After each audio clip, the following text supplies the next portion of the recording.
couple of weeks back, we stopped on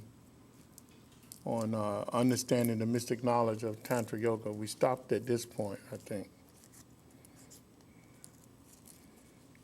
And we talked about the embodied consciousness, which is the upper part of this, which is talking about the spirit, the soul, and get rid of this. The spirit, the soul, and the Shakti power. We went into the Shakti power, right? So today we'll talk about, we'll continue on, because in order to understand Tantra, you have to really understand the makeup of man.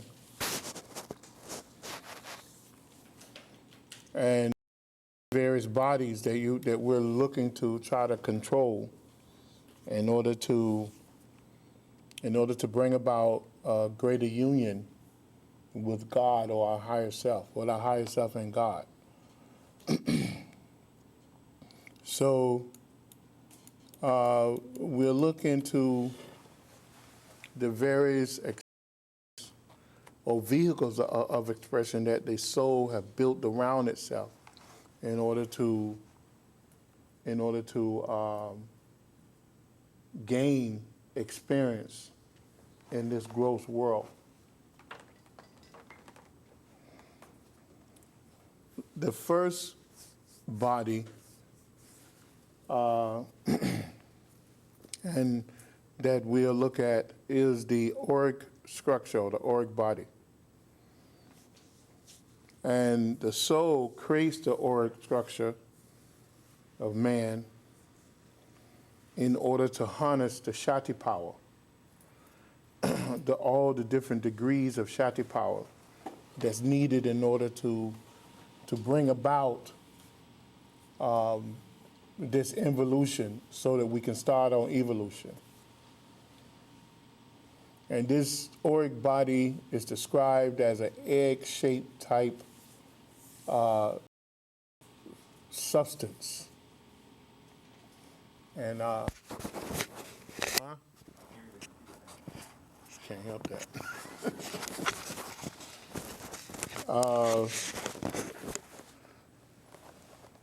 I'm using an old computer, so I'm not using my new one. So it's this egg-shaped ovoid substance that we actually exist, our consciousness exists within. And this ovoid or egg-shaped structure is nothing unusual. In fact, it seems to be the preferred body across the galaxy and the universe, from what we understand. Even in the cellular structure of things, you'll notice this ovoid or egg-shaped structure of substance that physical life supposedly begins at. So it's nothing unusual. And it's physical, but it's more etheric physical than anything.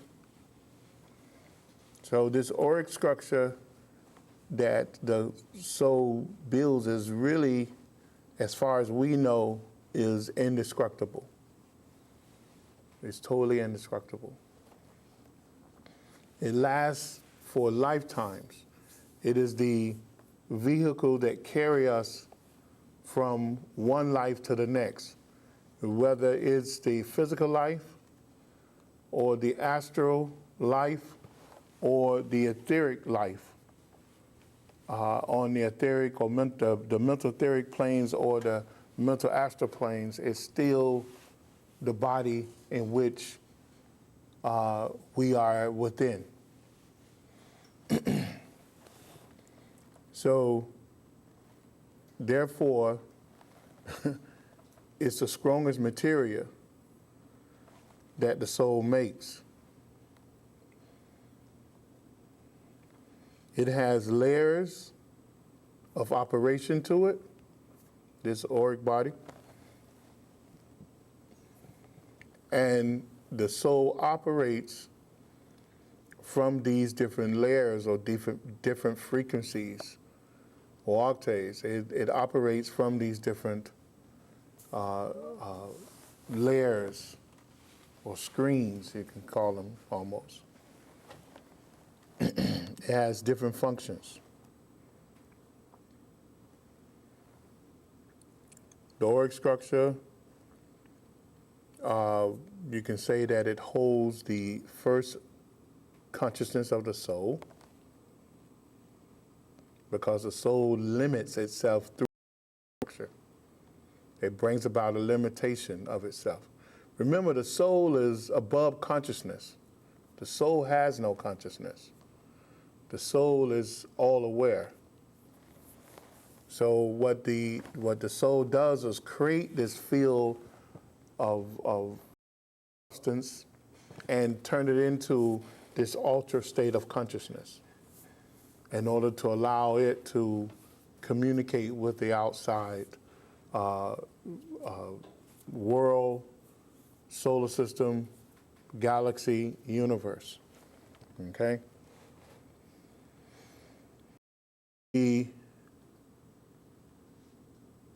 The soul also, this is where the soul, within this auric substance, it finds that silver lining that I keep talking to you about, which is described as the Brahmic line of force. And this is where it extracts the Shakti power from the Maha Bindus of that particular area and push this Shakti power down through the Brahmic line of force within the auric field, creating these levels of consciousness. This is how it builds the bodies, the different energy bodies and conscious bodies. This is how the soul does this. Once this field of substance called the auric structure is put together, is designed to pull on the energies radiated from the sun, which is the greatest Mahabindu to it, from the earth, which is a Mahabindu, and the moon. And it brings in all these major forces of energy and mind substance from these great beings, and it modifies them in order to create all the bodies that come next. Okay? And it does this by pushing it through the Brahmic line of force. And it brings it down through its own chakra system, which the chakra system, remember, is connected to what? And we had to look at it physically. What did we talk about last week? No. The chakra system is connected to what? The Tavic rays, which is like the electronic magnetic spectrum of this solar system, right? So it's connected to this solar energy radiating from the sun, the Mahabindu, the Vishnu, the Mahabindu, and radiated by the solar lords, which are the Vishnus. And this when we created the connection, when we created our vortex centers, which is connected to these Tavic rays, we have a constant flow of mind and subtle energy rolling through or moving through this auric structure. Limitless, totally limitless energy and mind substance. Now, the auric structure operates on a supra-conscious level, all right? So therefore, it operates strictly according to law, to the laws of karma, okay? As the auric structure moves down, as the auric structure moves the energy down to the lower chakras, the aspect of an aspect of the auric structure comes into play, which is the subconscious mind. It creates a subconscious mind in order for functioning. If we, let's go here. Can we see that? We can't see that?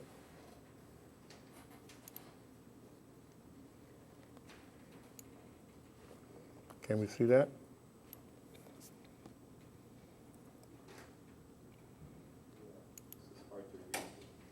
It's hard to read. Let's see if I can create it.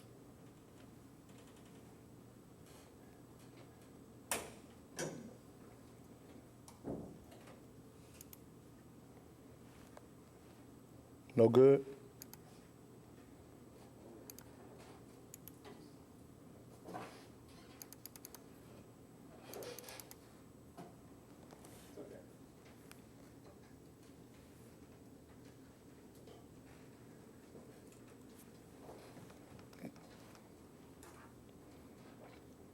Can everybody see it? Huh? How do I?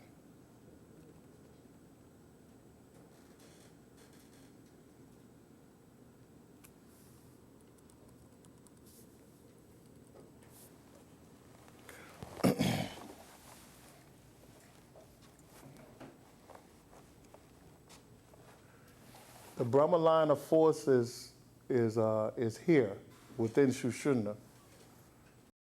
Within Sushumna, you have the seed or the bindu of each, which responds to the Maha Bindu of the sun, moon, and earth.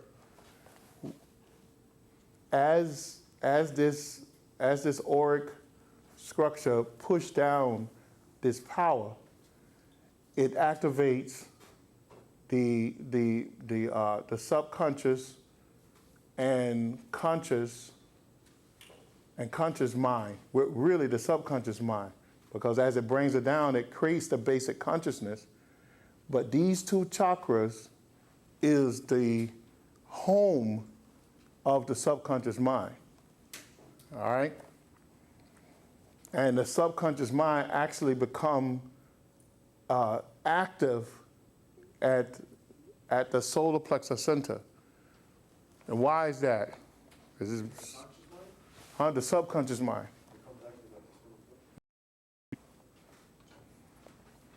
It lives here, the same as the conscious mind does. It becomes very active at the solar plexus. Like the battery center. It's the battery center.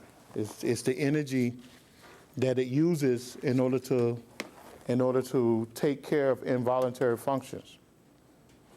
So you can say it resides in the base chakra, but it operates through the solar plexus?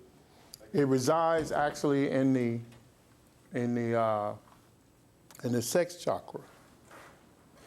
It's formulated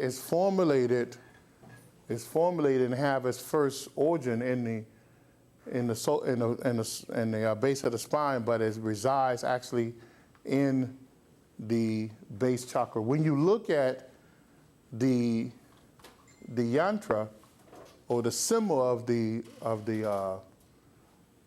sex center, you can actually see their implementation of the subconscious mind.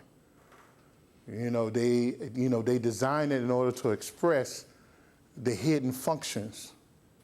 And also, you know that the Vijnana Prana does what? It circulates the entire body. Because why? Because it's taking care of involuntary functions. So this is the uniqueness of the or let's say the mystic anatomy of the constitution of man, or the body of man. You have that prana that originates in the sex center and driven by the subconscious mind, right? Moves out throughout the whole body and auric structure, and take care of any type of involuntary type functions within the bodies, not only the physical body, but the bodies. Okay? The conscious mind, you'll notice the conscious mind is the valence level of the aura. Right? Because why? is connected to two things. It's connected. The red represents the conscious mind, and the subconscious mind. You always see red and orange together. Because why? It's connected to the senses, the physical senses. And although the conscious mind is picking up information from the physical senses, the subconscious mind is picking up information from every sense. From every sense. And of course, the superconscious mind is picking up information from everywhere as well. Huh? Even through the soul. So, but just looking at the conscious mind, the subconscious mind, when you walk inside a room and that room is cold, it's the subconscious mind that picks that up before the conscious mind. It's the subconscious mind that formulates your ideal or character or whatever. The conscious mind, when you walk in the room, the conscious mind count every single thing in the room. It becomes aware of how many desks, how many bubbles in the rug. It associates a number to everything. It tells you the air temperature. Every single thing, the subconscious mind take in all that information, although you're not even aware of it. The conscious mind just respond to the sensory, the physical sensory perception. Later on, the conscious mind, the subconscious mind and superconscious mind, as you develop yourself, begin to make you aware of certain things outside of the physical realm, maybe beginning the emotional and mental state without even judging a person's physical expression. That's when you begin to merge the psychic, the astral and physical senses, and begin to form psychic senses. You become aware. Although the superconscious mind constantly give you that intuition, and majority of the times we don't even listen to it. You come around a person and that person is very plain and they have no, they're not exhibiting any type of crazy psycho characters about themselves, but you sense that they have multiple psychosis about themselves. You see nothing to tell you that that's the case. That's either you picking up on your on the psychic level or the mental level of that person, or that could be your higher self guiding you through the superconscious mind, giving you intuition that this person is a psycho. You know, the conscious mind, when you go into certain areas, that might be a very beautiful area, but it might have been a catastrophe. Maybe 100 or 200 people died on that area. The conscious mind will not pick that up, but the subconscious mind will pick it up. The superconscious mind will pick that up, right? So it is the intuition. We have to rely on the intuition of the superconscious mind or the higher self to tell us that. Or if we develop ourselves, we will sense that as we walk into the area. Okay, so this is the thing. You have these layers and layers and layers of conscious and subconscious mind, and the prana. Of course, the subconscious mind and the conscious mind rely on the solar plexus center in order to function. It relies on the prana. All the bodies is associated, the mental bodies is associated with prana with the prana from the sun, the moon, and the earth. The auric body is associated with that. The etheric body is associated with that. The astral body is associated with it. And also the physical body is associated with those pranas. The pranas, in fact, we can label all of them pranic bodies, okay? Because all of them use prana in order to function. All right?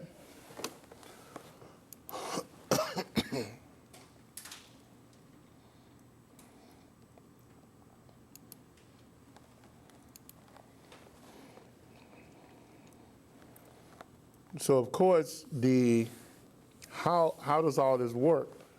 Once this Brahmic line of force comes down, of course, we talked about this last week, it forms the what in the base of the spine? Huh? The 3.5 knot, which is Kundalini. And then this Kundalini becomes the vehicle of consciousness for the soul. And like I said, about 99% of that power goes dormant. And only 1%, 1 to 2% becomes active. And this 1 and 2% takes you hundreds of thousands of lifetimes to control. Hundreds of thousands, in some cases millions of lifetimes to begin to control. So this is very potent power that the soul have brought down and made dormant within the auric structure. Okay? Hundreds of thousands of lifetimes. And I guess, who posted that thing of Dyson on Facebook? You posted that? Yeah, I mean, that he talks about the difference between ape and man, right? It's only that 1%. It's only that one, and I guess they beginning to realize that, you know. But they're looking at it through DNA. Of course they're looking at it through DNA, but DNA comes about from where? Kundalini. We have that 1% more Yes. access. Yes. To the ape. We moved up from the lower chakras to crown chakra, which is the Muladhara, and that makes us gods over them to a certain degree. See? But it's so small, the difference. It's so small. I guess the point he was trying to make. It's so small. And Dr. King stated that too. If you go back to the 9 freedoms, look at it. Look at the steps he say you have to make in order to become a cosmic being. It's really small. You know, go back. You remember when he talked about the 1, the 2, and then when you get to the Saturnarians, it becomes thousands. You know, it's just one step. We just a few inches from, from becoming gods. But it's just a small percentage. Just a small percentage. The leap becomes when you move from that cosmic level to the Saturnarian and the solar level. That's when it becomes, that's the great distance. But right now, all of us are like right here and just got to move a couple of inches, And the ancient teachings have told us that for thousands of years. When you look at the base of the spine and the sex center is like probably I don't even think it's 2 inches, and that's just moving from basic man to psychic man. It's just a few inches, less than a few inches, than an inch or two. So that's the distance, and then to move up to a depth ship is just another few inches, which is the solar plexus center. But it takes us hundreds of thousands of lifetimes to do that. So it just it's amazing that science is coming to that. They're beginning to see that and understand that. So the base of the Kundalini, of course, we went over this kind of last week, didn't we? Kundalini, we said Kundalini is the life force of the body. It's the vehicle of consciousness. It limits is from supreme awareness to limited consciousness. That's what Kundalini brings about. The power of Kundalini is a 3.5 knot. We talked about that last week. The Shakti consciousness moves to the knot hole. That's what's happening when the Shakti power, this all awareness that the soul pushed down through the auric body and to this minute state in the base of the spine, which has all the karmic pressures needed in order to bring about the 3.5 knot. That's when Kundalini come about, and that's when the hole becomes the knot hole. Kundalini, the aspects of Kundalini is sound, and we know that. The nadis and Kundalini, the nadis are created by what?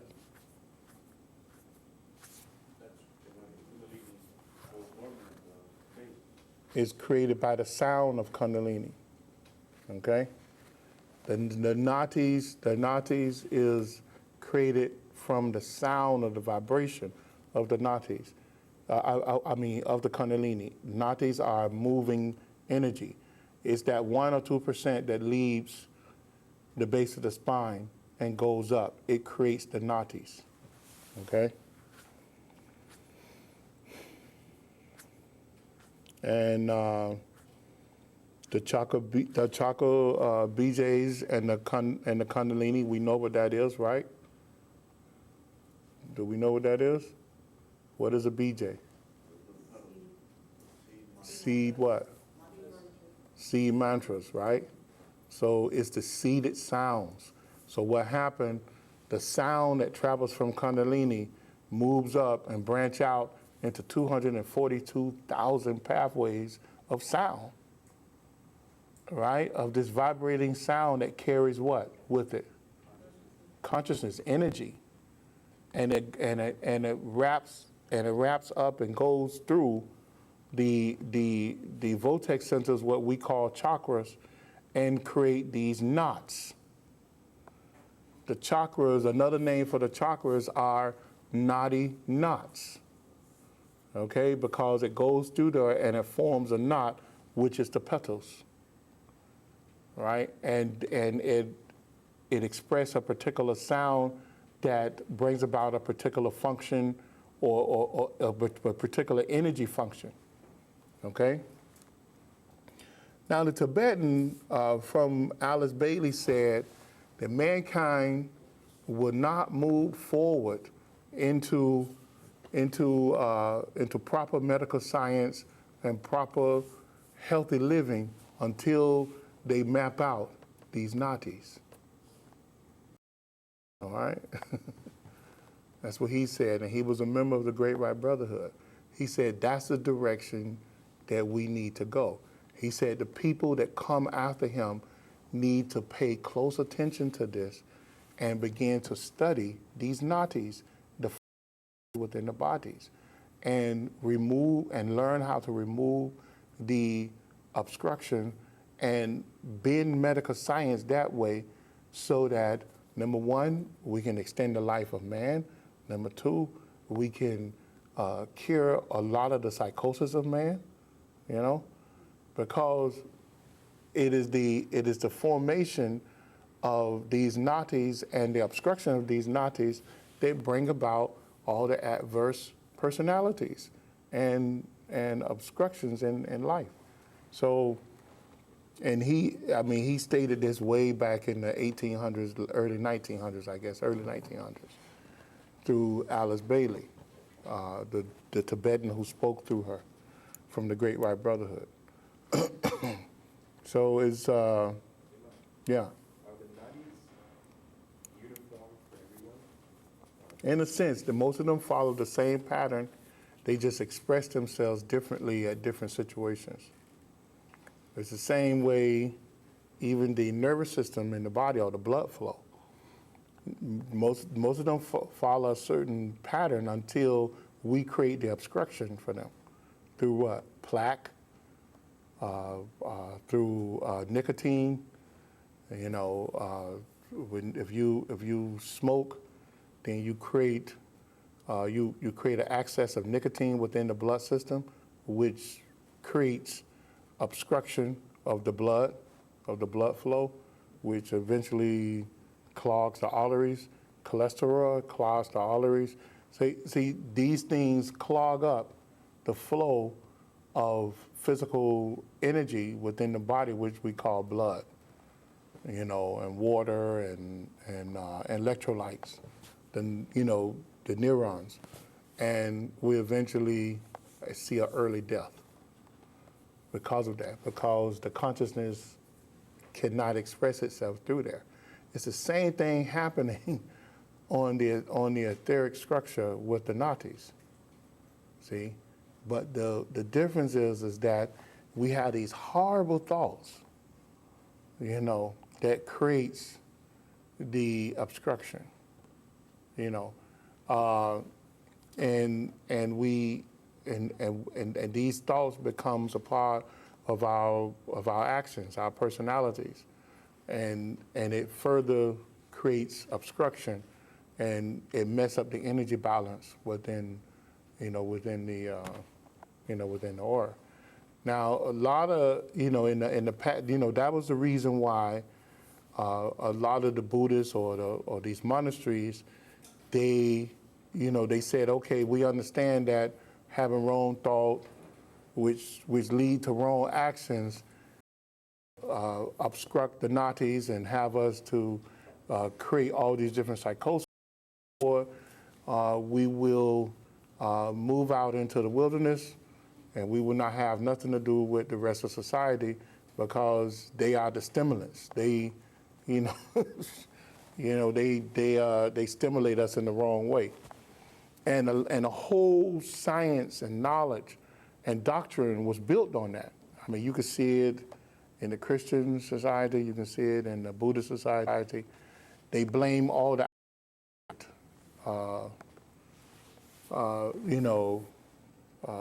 agitators. And really that's the wrong way to go, because if you control something, right, then the outside agitators would not mess with you, right? We can go to our cars and we can turn the car, and the car is designed to turn on, right? For at least, in fact, when you look at the battery, it gives you 500 cranks or 800 cranks, right? In any condition, right? It's designed to do that because why? That's called control, right? Whether it's a cold climate, hot climate, or whatever. Inside the radiator, out of the radiator, you have a thermostat, right? That works in cold or hot climates, right? Is there just in case. Of course, in this salty environment, we probably change our thermostat more than what someone else do in other environments. But it still functions for at least 4 or 5 years. So the thing is that it's just showing the greater control you have over yourself, over your things, the more you can combat environment. If you take yourself out of the environment and create this whole new environment when you go back into the environment, you're no good. You don't learn. So the thing, that's why that was so wrong. That's why that was so wrong. So what we need to do is live in this environment that tempt us, that agitate us in every other direction, and deal with it, conquer it. Conquer it. It's a constant fight. Conquer the mind, conquer your actions, learn to live by the law in any environment, and therefore you rise above those things. Sivananda called it, what did he call it? It pops right out of my head.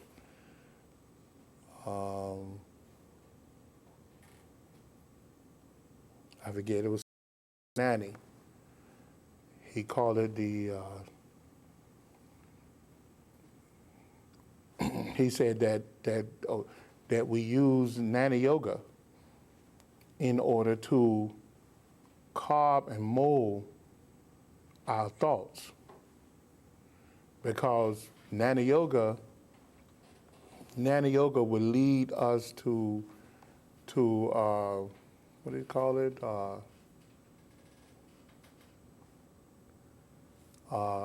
Correct inquiries. Okay? You understand what I'm saying when I say that? Asking the right questions and doing the right thing. See? So, in other words, Tantra Yoga leads you into the lifestyle of a karma yogi. Because a karma yogi would never do what? He'd never work outside the law. He said, so the best way to get there is that, and you hear Dr. King say this, the best way to get there is that you place God before everything. Every action you do, you think about God. You think about the nature of God. How will God view this? How can I help God by doing this? Not in helping God, you helping your higher self. You helping your spirit. In fact, the way he said it, he said to help spirit and the absolute. In my interpretation. So your higher self and God, which is the same. You know, actions need to be carved towards a godly type action, and that will bring about the correct inquiry. You know, in other words, you won't be inquiring about how to hurt someone. You won't be inquiring about how to get back at someone for making you feel a certain way.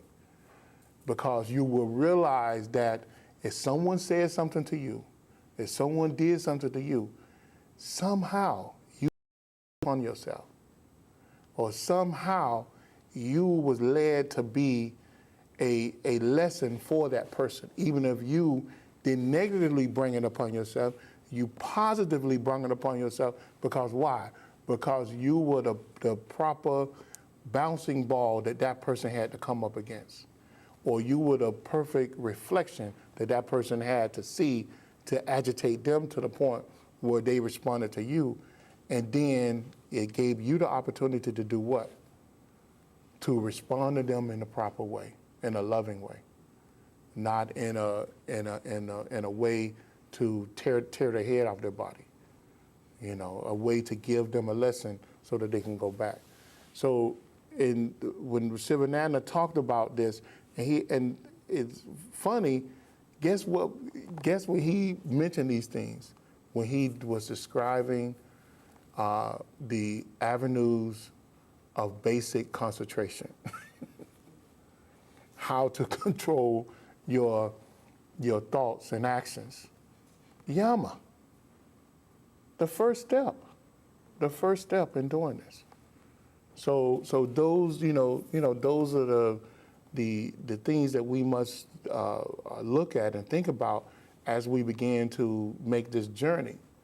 We have a long, long journey to go, because if you cannot control your thoughts and actions, in the beginning, you won't go anywhere. You won't go anywhere. So those are things you have to gain control over. All right?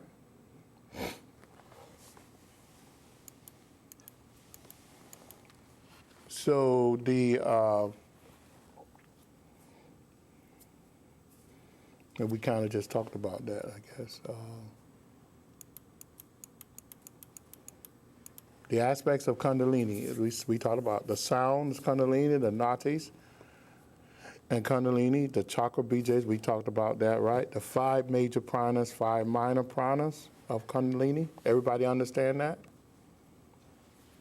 The 5 major pranas radiate from where? Yeah, the sun, the great Mahabindu, right? The 5 minor pranas radiate from what? Huh? No. It's actually modified pranas. It comes from us and from our environment. It's the same as the 5 major, just modified. It's modified. Remember some weeks ago or some months ago, we talked about the Manas effect, right? That's because one of the what's one of the symptoms that I talked to you about of the minor pranas? Yarning and sleeping. Those are, sneezing. Those are the minor pranas. Those are expressions of the minor pranas. Those are those negative type pranas. That's what that is. All right, that's how you express that. I always remember that. The Mahabhutas and Kundalini.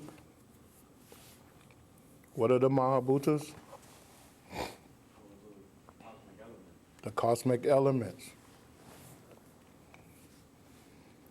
The Ojas and Kundalini.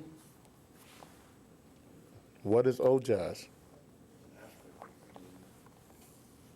It's a major aspect of Kundalini. And it's the essence of what? Physically, it's the semen. Yeah, physical is the semen.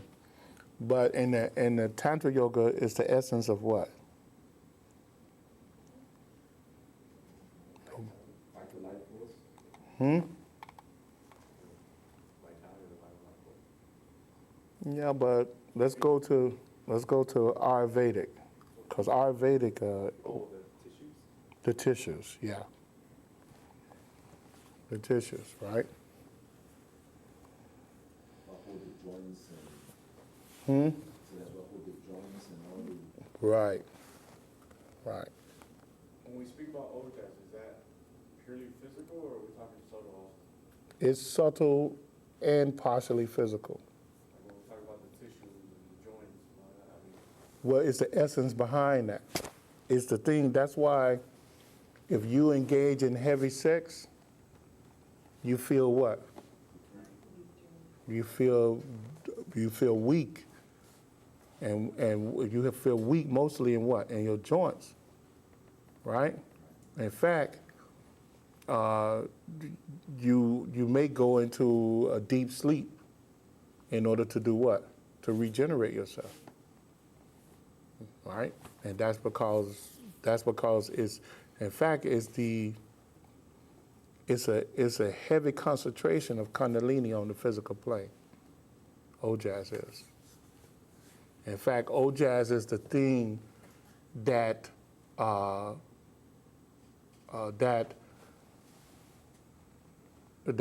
actually fuels the brain. The largest portion of Ojas is found in the brain. Okay. In fact, in the Kundalini exercises, one of the first things they have you do is do what? Stand on your head. To drain the Ojas back in the head. All right? That's why they're doing that. Because 30 to 40% of the blood is the thing that helps make up the Ojas. Okay?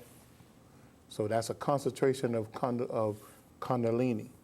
So if we was to draw a chart on the board, we could say that 30 to 40% is a concentrated form of Ojas.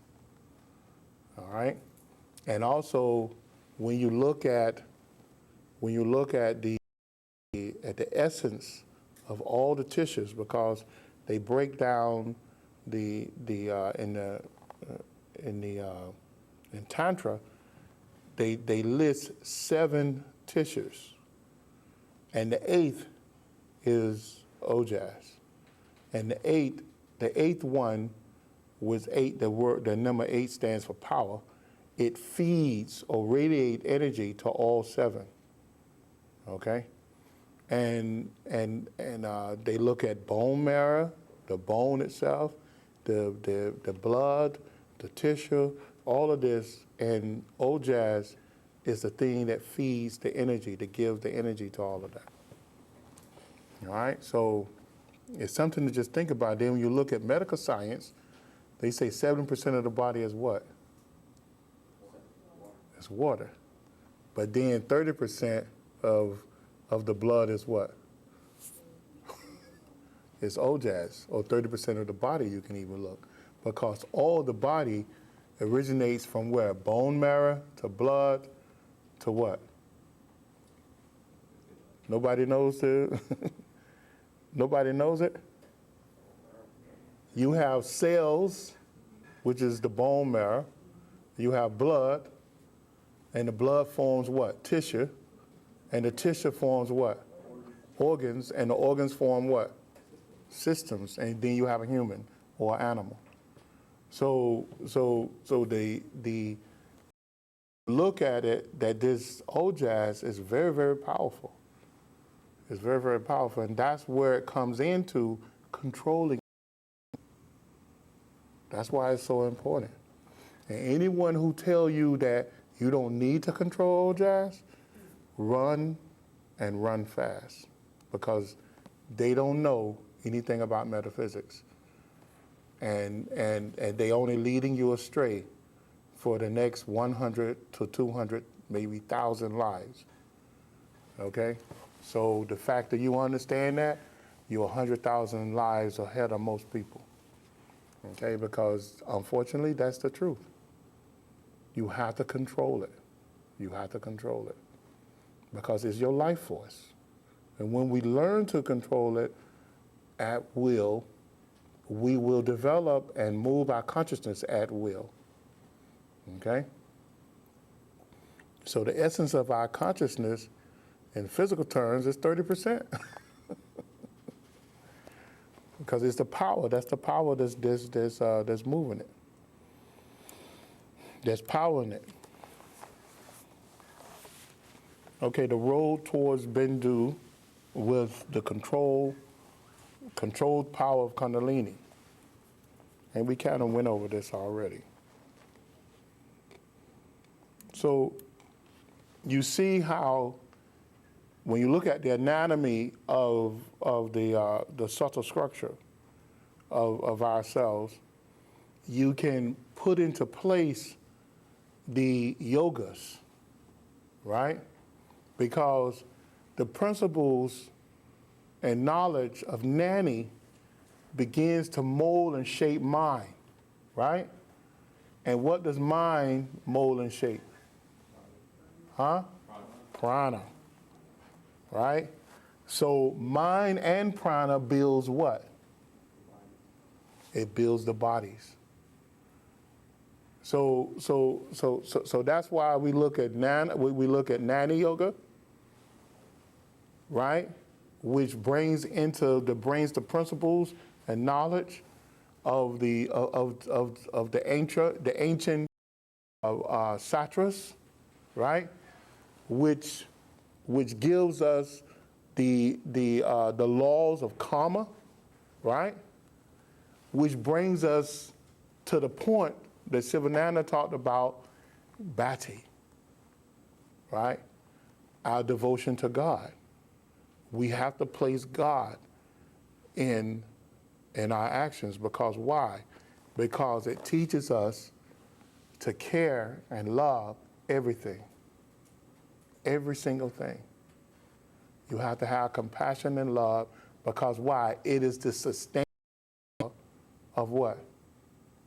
Of all what? All creation. So once we begin to do that, it connects us with the what?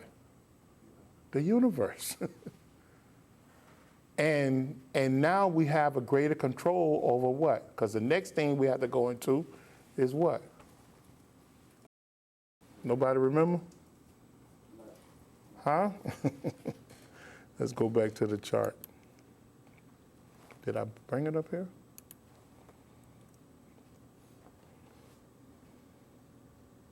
Because what? In the Hatha Yoga what? It begins to mold our physical movements. Once we have a knowledge of what? Of Jnana, karma, and Bhakti, it begins to mold our physical actions, right?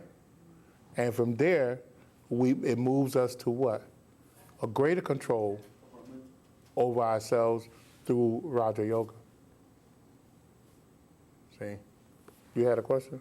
So does Jnana Yoga then work above mind at will? Are we using the wisdom to detect? Yeah, the principles of Jnana Yoga is actually above creation. It's outside of creation. See?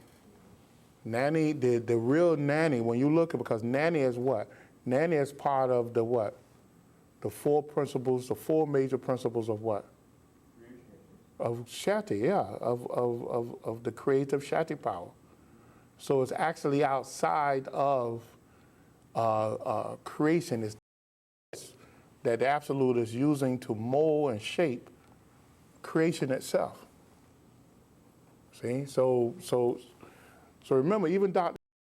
talked about, if we go back to our last class in the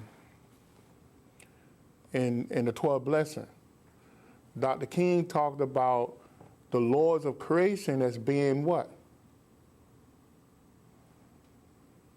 Y'all don't remember? It's not that they're unmanifest. They are manifested, but he said they are outside of creation and the law. And, you know, they are the law of karma. You know, they make the law of karma. They are the law of karma, and they are the I mean, they form creation. So they are the mold, the thing that molds and shape and expand creation itself, because they are the laws of creation. And then and then he said he said it's interesting to note that the galaxy is named the greater, he said the greater laws of creation or something like that. That's what he said. Anybody remember? The greater laws of creation. You know, so they themselves were the instruments of the karmic law itself. So I mean, it's very, very interesting to go back and look at that. So Nani itself, you know, really you can't separate Nani and karma, you know, but we do it because of our ignorance. But once you begin to understand it, it's almost ridiculous to place karma against Nani or Nani against karma. It's stupid because they are one. You cannot understand karma yoga unless you have the principles of Nani yoga, because they intertwine with each other. Okay? Because the Nani yoga is the great wisdom and principles that the great ones have left for us.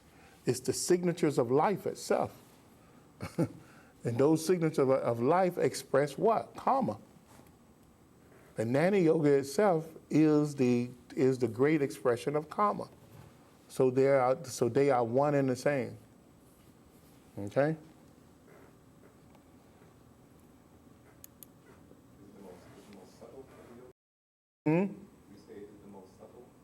Yeah, because you cannot have none of the other yogas without Nani yoga. Or see? Because Nani describes karma. And karma makes possible all what? Actions. You cannot form a thought or action without karma. I mean, to even begin Bhakti, you have to take that action, that commitment. Yes. It's karma. It's karma. Under the guidance of knowledge. Of the knowledge, of the principles of God. So it's totally crazy to try to separate the two or pose them against each other. Now, this is the beauty of Tantra Yoga. Tantra Yoga brings these systems together to teach you so that you can understand that it's a system. It's just not some random thought, some random new age thing that's trying to get together. No, it's been together for hundreds of thousands of years. The principles have been here and laid in stone for millions of years. Billions, really. So it's not some new thought, as some of the theosophists and New Age people try to lay out for the last couple hundred years. It's not. It's been here. It's been right there.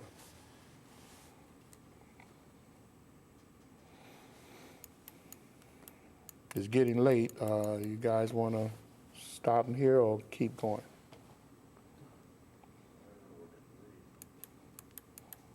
Oh, you go to work today?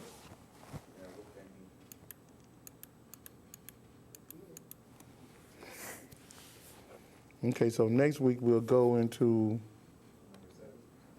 number 7 then. Is this do we have the chakras here?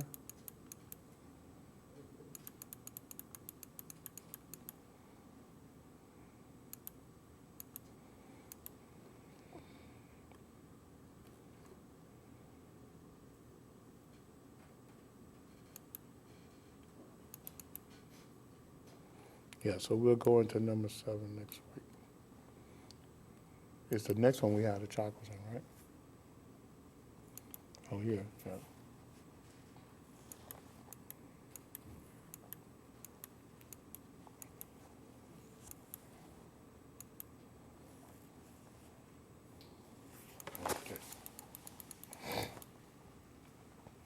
Jose, let the people online know that if they want the handouts, they need to email us so that we can email it to them, okay?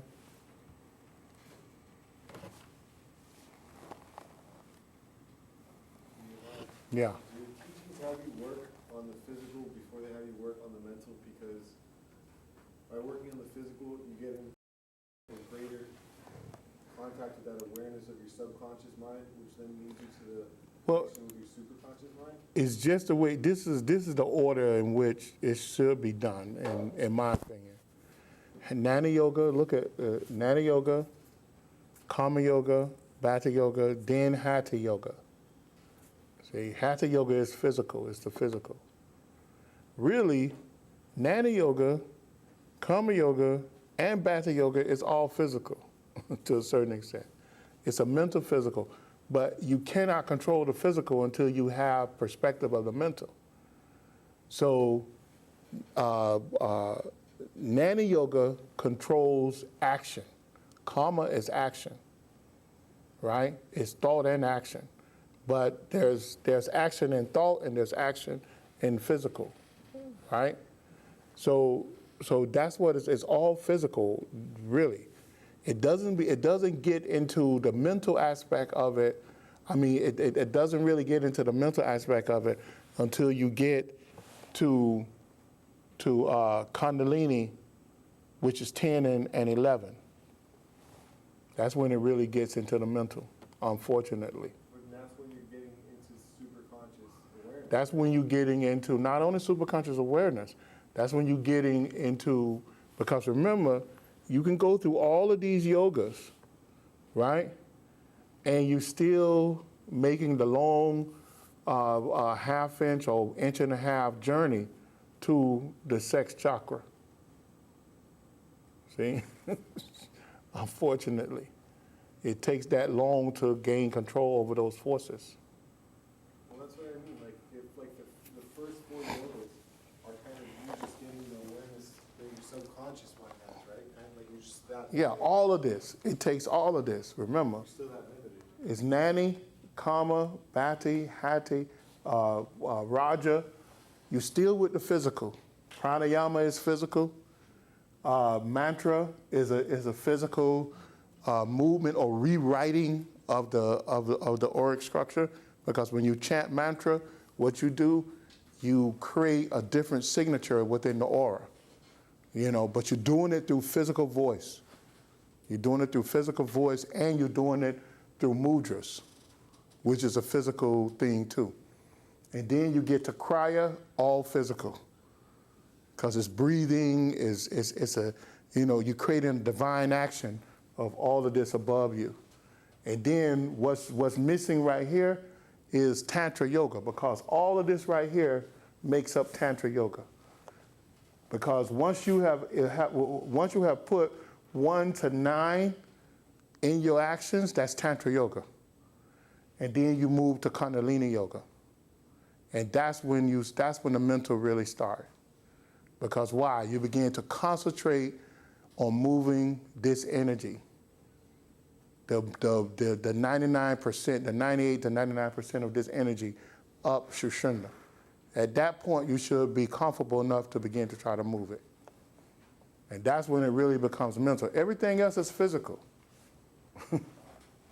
And most people don't realize that. But just look at it and just look at it. That's how long, that's the science behind Tantra. And most people, they just don't see it. When you read the little book that Sivananda put together on Kundalini Yoga, it's a bunch of physical exercises. Look at it. And it talks about diet, it talks about, but within it, he gives you the secrets of Tantra Yoga. Because he tells you you're doing this in order to do this, in order to control the passions of the body, you know, and he gives you all these different techniques and ideals and diet in order to control them.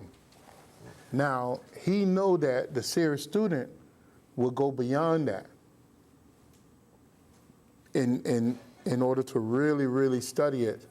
The serious student will move on to all of these yogas. But he introduced all the yogas in that little book.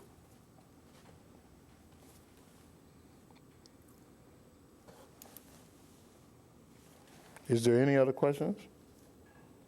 Up until now, hearing the discussion, especially now, one of the frustrations I would have, I just feel like all I'm doing is studying and not doing anything. Just reading, when can I actually do something?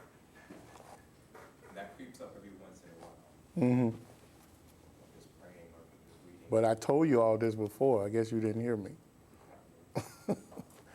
Jnana Yoga is studying the teaching of the masters, and it's helping to mold and shape your mind.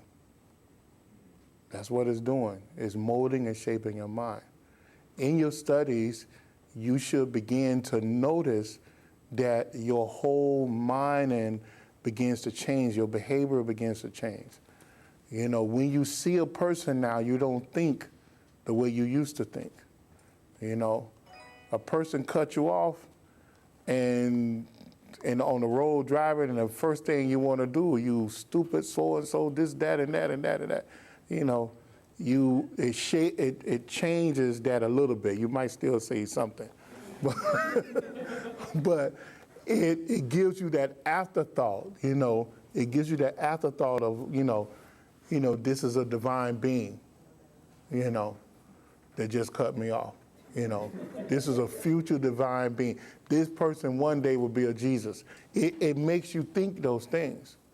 And that's what the great teachings are designed to do. It always puts you in perspective.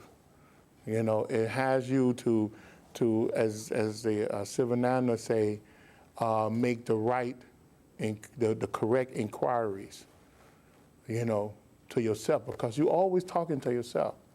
And that's what Jnana Yoga does. And when you fail to study the teachings, when you fail to embrace the great knowledge of the teachings, you are going down a dangerous road, because the great teachings, it have you to judge yourself and to ask the right questions and to try to stay, and by doing that, you stay within the law. You find that you stay within the law of things. You know, within the divine law, not the criminal law justice system, although it helps with that too. But you stay within the law, because you begin to understand the deep teachings of karma and reincarnation. You know, and in fact, he goes into it and say that Jnana Yoga is the thing that breaks this wheel, you know, this wheel of rebirth. It is that. It breaks the wheel of rebirth. And it have you to accelerate your evolution, you know, because of that. You know, not years of cutoff of your evolution, but lifetimes is cut off.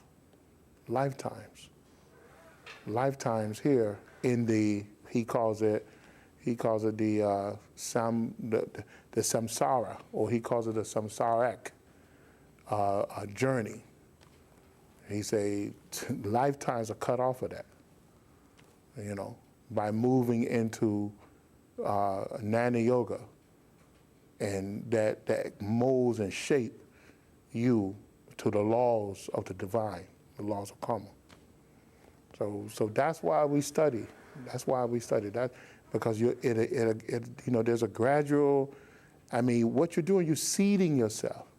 See, Remember, one of the reasons why I teach the students about the samskaras, so that you can begin to understand that every action, every thought you do, it scars your aura and creates a lesson for you to learn in the future. But when you begin to educate and see yourself with the correct knowledge, what samskaras are you creating now? Positive samskaras. That when it blossoms, it's only going to get better. It's only going to get better for you. It's accelerating everything around you. And that's what Jnana Yoga does for you.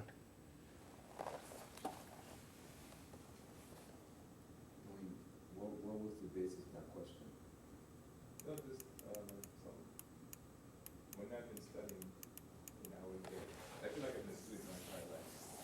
When can I actually apply this stuff that I know? When can I actually do something?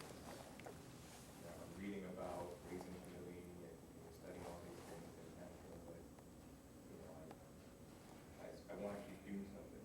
That's the frustration I get sometimes. I feel like it's time for me to stand up and do three things. Anxious. Well, Jnana Yoga helps you to raise Kundalini. Whether you realize it or not, Jnana Yoga is a form of raising Kundalini. Go back and just study the books under that light. You will not be able to raise Kundalini with the wrong thought and actions in your auric structure, with the wrong type of samskaras embedded, within you, because those are the obstructions.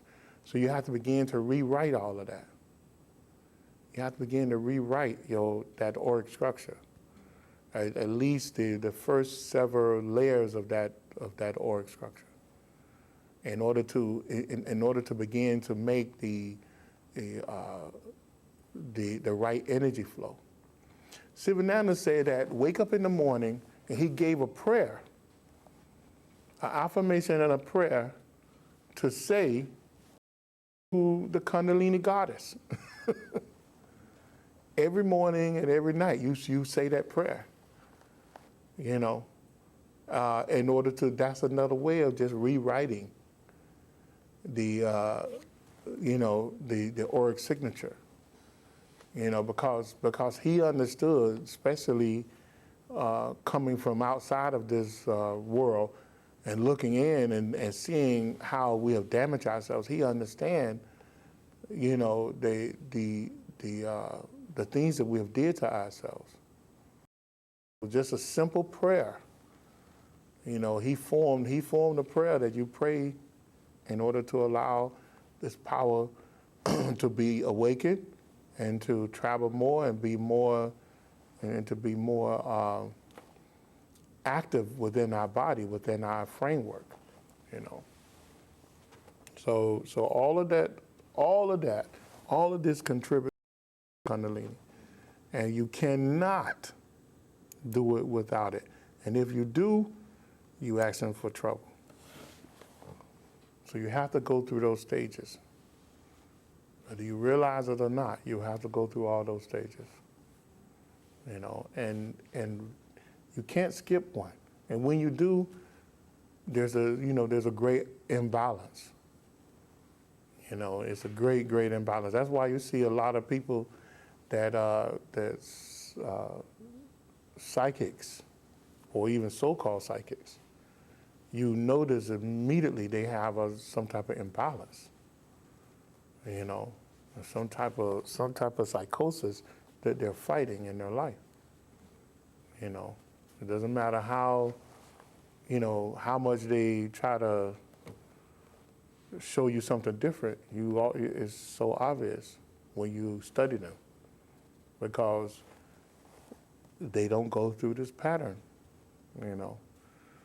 And if most of them did, they wouldn't be out there giving readings.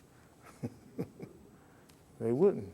So why not that patience and that perseverance to deal, because it's such a magnitude of this, to deal with. It looks like that because of the way we break it down, but it's really not, because all of this intertwines with each other. And you You know. Every action you can do it every single one. Yes, yes. I mean, look at the Jnana Yoga. We just did Jnana Yoga this morning, right? But we also did a little Bhakti Yoga. We did a little Karma Yoga. You know, we're going to do some Hatha Yoga before we end because Mudras is part of Hatha Yoga, right? We're going to do Raja Yoga, which we did Raja Yoga today too because I'm invoking thought within you and pushing your mind down a certain road, a certain train of thought. So you've been doing Raja Yoga. Pranayama Yoga, you do that every day, especially if you're a yogi.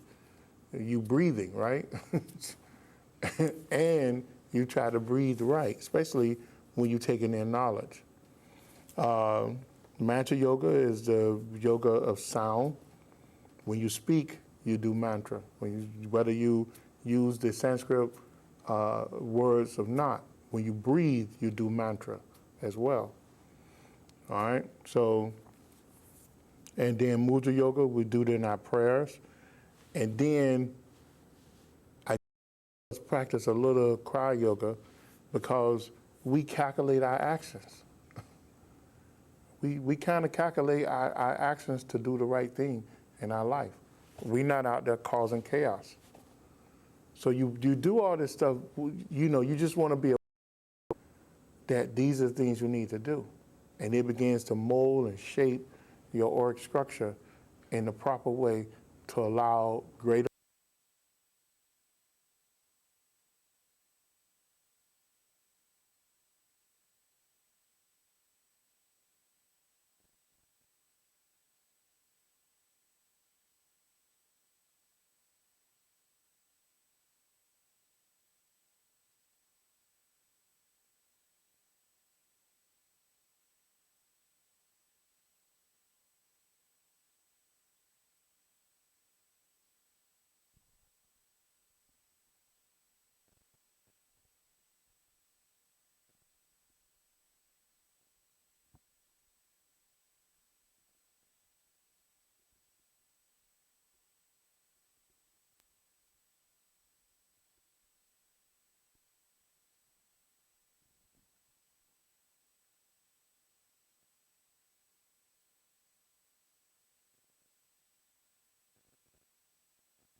power to help move everything forward, in a sense.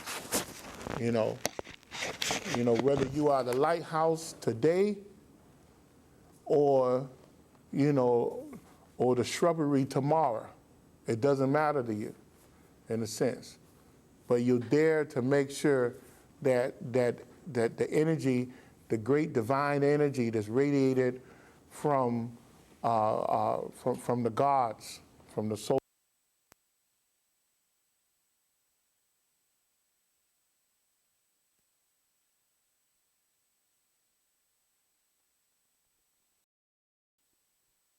For the right purpose is what you're saying. For the right purpose, just because the Jnana Yoga will tell you that, will teach you that. Karma Yoga will teach you that. You know, you move forward, and if you are to become the lighthouse off the shore of whatever, then you'll be ready to do that without question. You know, it's like the Bible said, study to be approved. But you know, in a sense, what they're saying is that study so that you can be prepared. You know, study, work hard so that when the time comes and call, you answer the call. But if you never prepare yourself, you can't answer the call. You can't even be considered. You know, but know that whatever you do, if you're doing the right thing, you helping the flow of things to happen. So I mean, that's the way you have to look at it. I mean, the great solar lords the energy of the sun and radiate it out to the galaxy, to the solar system and the galaxy. You know, I mean, they don't have to do that, but they put themselves in that position so that can happen. You know, the earth doesn't have to give her life blood to us, but she does that. She can move on. She can shake us off of her back and move on. You know, but she doesn't do that. You know, she make herself available for everyone around her, and that's the thing that we need to do: make ourselves available for everyone around us. You know, to help with the forward movement of humanity in whatever small way we can. We don't have to be the star pupil or the star teacher. We don't have to do that.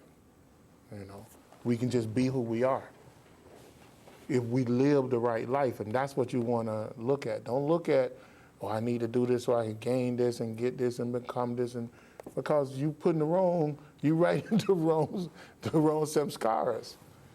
You know, because you're doing it for a gain of power. And that's not what it's all about. You know? And, you know, so many people forget, you know, what the master theorist said through Dr. King. He said, a worm is a worm because it believes that it's a worm. You know? So the only reason why we are where we are is because we choose to be like this, and we believe that we are there. So you have to rewrite that whole thought and begin to take on the greater principles that's been given to us, you know?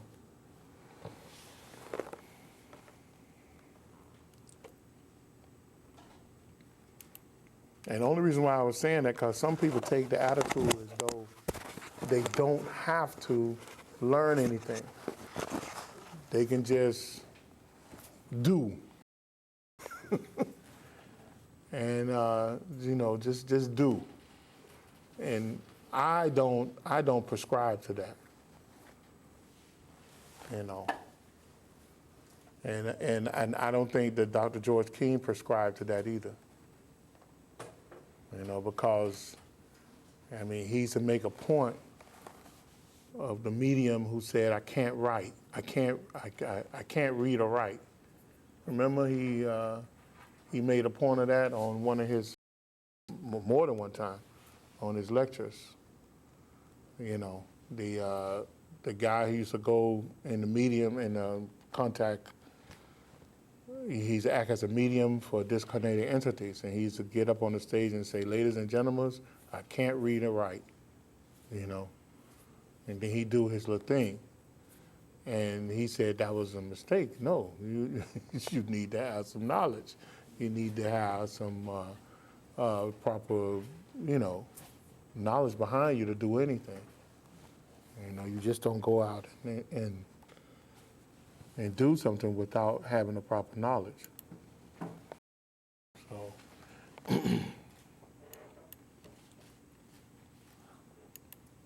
So any other questions?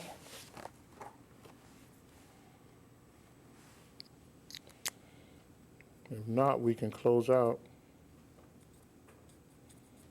We can start back next week on the chakras.